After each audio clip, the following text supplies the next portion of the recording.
Welcome back, family. You all are dearly missed. I would first like to apologize on behalf of my team and I for not posting content for over a month now. Our schedule was very busy. Besides the holidays, we also had exams recently. We are doing all of this while starting up our new wholesale distribution group named SCTG Sunnizy Trade Group. As you can see, we have quite a bit on our hands. Thank you for your understanding. For today's topic, we will be discussing one of my favorite countries in the world, Ghana. Now there is a lot being said about the Ghanaian economy. Most are saying that this current administration is not keeping up with the previous administrations. Although that is factually correct, I would like to speak on a few reasons why Ghana will make a great comeback in the near future. The current Minister of Roads and Highways, Mr. Kwasi Amoah-Koata, said in a previous statement, the government attempts to dualize all major roads very much on course. He said the many ongoing road dualization projects attested to the fact that the government was committed to making it happen. The Akrotima Afleo Pramprom Road is an overhead road in progress. I have personally watched them build that road nearly from scratch. I remember going to the Junction Mall back when the road was underdeveloped and crowded. Now they are nearing completion of a $92 million interchange. But as much as we see the development occurring in Ghana right now, we cannot ignore the plummeting cedi that has depreciated a noticeable amount.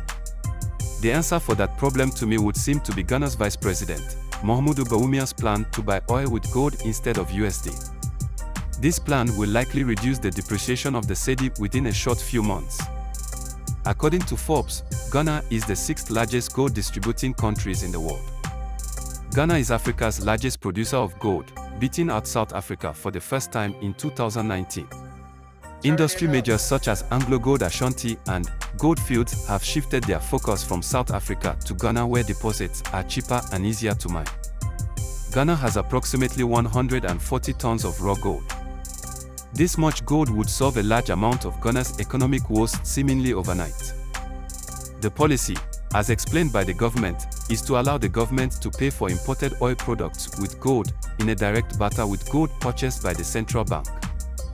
The move, announced by the Vice President in the midst of the depreciation of the cedi against the US dollar and the rising cost of fuel prices, was explained as an intervention to help stabilize prices of fuel products, as well as reduce pressure on Ghana's foreign exchange, as the direct gold barter would be the mode of paying for imported oil instead of depleting the foreign exchange reserve. VP Bawumia said if implemented as planned for the first quarter of 2023, the new policy will fundamentally change our balance of payments and significantly reduce the persistent depreciation of our currency. These goals are ambitious, but very possible. As a matter of fact, Ghana has taken delivery of the first consignment of the gold for oil deal reached with the United Arab Emirates. The 40,000 metric tons of oil arrived at the Tema port on Sunday, January 15, 2023, according to the Ministry of Lands and Natural Resources. The Energy Ministry, the bulk oil storage and transportation and oil marketing companies are to formulate plans for its distribution and sale. This, according to the Lands Ministry, will help reduce fuel prices in the country. The barter of gold for oil represented a major structural change of the economy. The barter of gold for oil is one of the most important economic policy changes in Ghana since independence. The program also aims to procure petroleum products at very competitive prices. It will ensure that the cost of importing the product from international oil traders will always be comparatively lower. This will definitely have a great positive impact on the whole economy. Right now, food prices are still up, but with the implementation of this new gold for oil initiative, the value of the cedi will grow exponentially. Therefore, the cost of food, housing, and everything else will decrease.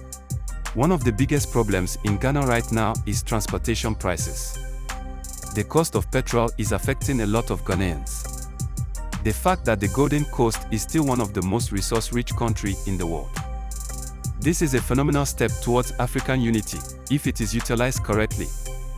For example, Ghana is now able to trade with another African country without the use of the USD.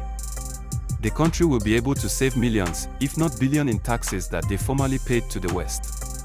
And it will promote intercontinental trade. I must say that the numbers we are currently looking at is about 160,000 ounces per month, and that will represent about 50 to 60% of the consumption of the country. According to what PMMC indicates, I think we have volumes to support the program, says the Director of Financial Market at the Central Bank, Stephen Oporta. Speaking at the 74th Annual New Year School of the University of Ghana on Tuesday, January 17th, Dr. Bawumia justified the program. He said, "How are we going to change this whole way of doing business as far as our natural resources were concerned? Take the case of gold in Ghana. We have mined gold for over 200 years, and when I looked at the data, I realized that our total reserves of gold in Ghana was just 8.7 tons at the end of 2021. One of the largest gold mining countries, we are in the top 10 in the world, but we have not accumulated gold to build our reserves. It is clear that the framework will work, and if that should happen, we are going to save a lot of foreign exchange and reduce the pressure on our currency," said Bawumia. This will save the $3 billion it spends on oil imports. Vice President Bawumia noted that a major source of cedi depreciation has been the demand for forex to finance imports of oil products, and to address this challenge, the government is negotiating a new policy regime where sustainably mined gold will be used to buy oil products. This, he noted, is because the exchange rate will no longer directly enter the formula for the determination of fuel or utility prices, since all the domestic sellers of fuel will no longer need foreign exchange to import oil products. So there you have it. These are a few reasons why I believe the Ghanaian economy is preparing for a major comeback. These policies, if followed, will give Ghana a phenomenal boost and put them higher on the world stage. But that's just my opinion. Let me know your opinions in the comment section. Please leave a like, it's free. Subscribe for consistent news and entertainment pertaining to the diaspora. Until next time, forever one love family.